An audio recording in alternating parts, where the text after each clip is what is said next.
کسی جج کے خلاف کوئی بدعنوانی کا کیس ہو، کوئی کرپشن کا کیس ہو، کوئی اختیارات کے ناجائز استعمال کا کیس ہو،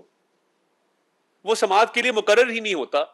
نہ اس پہ کسی قسم کی کوئی کاروائی کی جاتی ہے. تو یہ آرٹیکل 209 تو بالکل اس طرح ہے کہ یہ استعمال میں لایا نہیں جا سکتا موجودہ عدلیہ کے چند مخصوص ججز کے ہوتے ہوئے. میں نے آج آپ کو زحمت اس لیے دی کہ کل میڈیا پہ ایک خبر دیکھی کہ اسلام آباد ہائی کورٹ کے سینئر جج جسٹس محسن اختر کیانی کے خلاف ایک وکیل صاحب نے سپریم جوڈیشل کونسل میں ریفرنس دائر کیا ہے. بطور قانون کے ایک طالب علم کے میں نے ضروری سمجھا کہ اس ریفرنس کو دیکھا جائے کہ اس ریفرنس میں کیا کیا درج ہے. آپ حیران ہوں گے کہ اسلام آباد ہائی کورٹ میں بیٹھے ہوئے جتنی کرپشن موصوف کے ذمے ہے میرے وہم و گمان میں بھی نہیں تھا.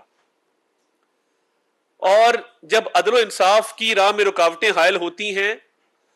جب آپ اپنے چند مخصوص وکلا کو پروموٹ کرتے ہیں یا اپنے نظریات کو اپنے فیصلوں میں ریفلیکٹ کرتے ہیں، تو یہ بات ثابت ہو جاتی ہے کہ آپ انصاف نہیں پھر کر سکتے. اس میں سب سے پہلی چیز جو میں نے دیکھی وہ بنی گالا میں لیک ویو ہاؤسنگ سوسائٹی ہے، جس میں جسٹس محسن اختر کیانی خود ایک شیئر ہولڈر ہیں، اور یہ ان کی فیملی کی ہاؤسنگ سوسائٹی ہے، جس میں ان کے ایک کزن جو پورا اسلام آباد جانتا ہے وہ لینڈ گریبنگ کے لیے مشہور ہیں، اور تمام تر ڈیل جو سوسائٹی کی ہوتی ہیں، ابھی اس سوسائٹی نے 40 سے 50 کروڑ روپیہ منافع کمایا ہے، جس میں سٹنگ اسلام آباد ہائی کورٹ کے جج محسن اختر کیانی وہ شیئر ہولڈر ہیں. اب جب ان کی فیملی اسلام آباد میں سی ڈی اے کو پریشرائز کرتی ہے اور ڈسٹرکٹ ایڈمنسٹریشن کو پریشرائز کرتی ہے، کسی افسر میں یہ دم نہیں ہوتا کہ وہ ایک سٹنگ اسلام آباد ہائی کورٹ کے جج کے خلاف کھڑا ہو یا اس کو قانون سکھائے کہ سر یہ آپ کی سوسائٹی ہے، یہ ریگولرائز نہیں ہو سکتی، یا یہ آپ کی سوسائٹی ہے، اس کے ذمہ یہ ٹیکسز ہیں. تو یہ کئی وائلیشن اس میں ہیں، اور اس کو ابھی تک ٹیکس ایویژن کے پرپسز کے لیے، ٹیکس کو اوائڈ کرنے کے پرپسز کے لیے رجسٹر بھی نہیں کروایا گیا. اور جو نیکسس ہے وہاں پہ، کیونکہ محسن اختر کیانی صاحب خود بھی تاجی کھوکھر صاحب کے بھی وکیل رہے ہیں، پنڈی میں باقی بھی جو بڑے بڑے لینڈ مافیاز ہیں ان کے ساتھ ان کا نیکسس رہا ہے. اور یہ لینڈ ریکارڈ ہمارے سامنے ہے سارا، کہ یہ 85 کنال 8 مرلہ زمین این او سی کے بغیر بیچی گئی ہے. اب یہ کسی اور شہری کی زمین ہوتی اور وہ بغیر این او سی کے بیچی گئی ہوتی تو سخت سے سخت ایکشن لیا جاتا، جیل میں ڈال دیا جاتا، عدالت میں بلا کے بے عزت کیا جاتا. مگر اس کا جواب کون دے گا کہ محسن اختر کیانی صاحب کی اپنی ملکیت میں جو ہاؤسنگ سوسائٹی ہے، جس کی 85 کنال 8 مرلے زمین ایسی ہے جس کا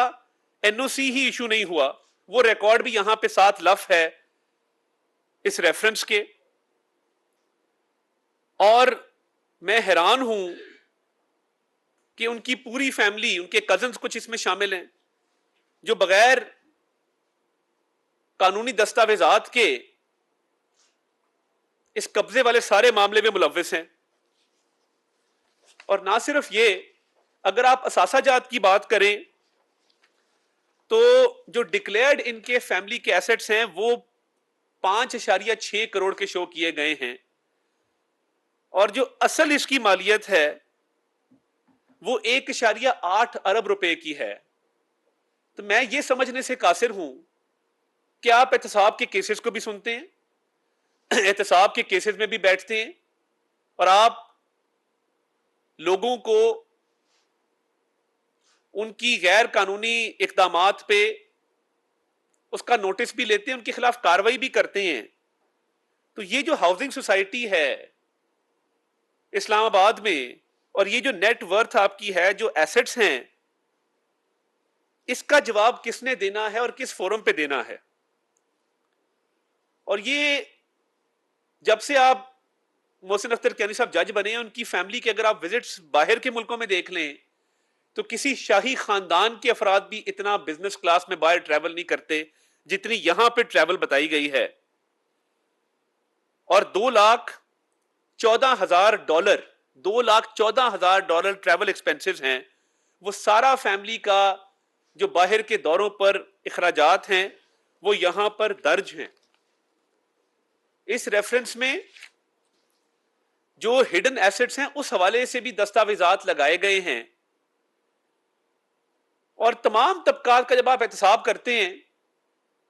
کسی کو سیسیلین مافیا کہا جاتا ہے بغیر کسی ثبوت کے، بغیر کسی جواز کے. کسی کو پبلک آفس ہولڈر نہ ہوتے ہوئے جیل بھیج دیا جاتا ہے. کسی کی بیل کی اپیل 2 سال نہیں لگتی.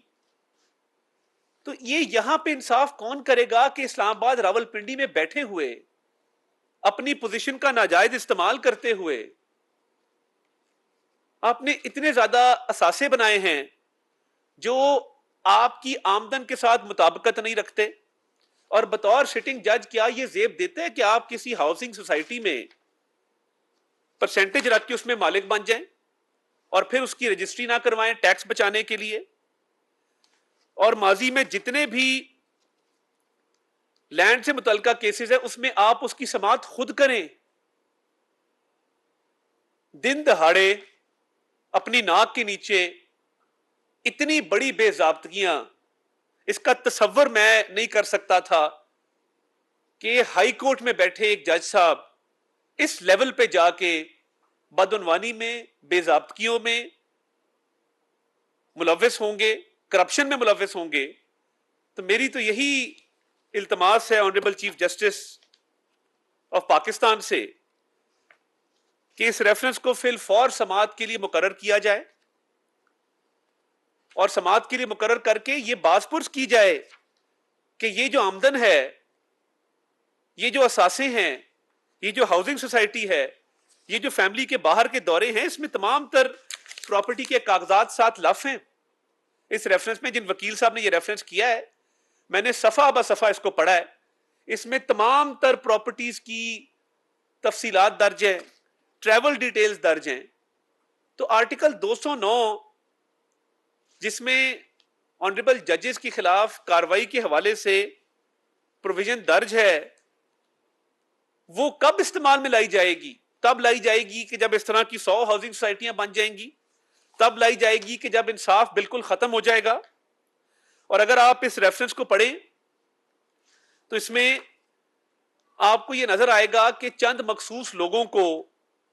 وکلا برادری میں سے بھی پروموٹ کیا گیا جو اپنے چیمبر کے تھے، اور نہ صرف بلکہ ایک ریشل اور ایتھنک بائس بھی رکھا گیا ہے کہ راولپنڈی اسلام آباد کے لوگوں سے ان کی قربت ہے، جس وجہ سے ان کو زیادہ اوبلائج اور اکوموڈیٹ کیا جاتا ہے. تو یہ بڑے سنگین الزامات ہیں اس ریفرنس کے اندر، اور ہماری یہی استدعا ہے کہ اس کو فی الفور سماعت کے لیے سپریم جوڈیشل کونسل کے سامنے مقرر کیا جائے.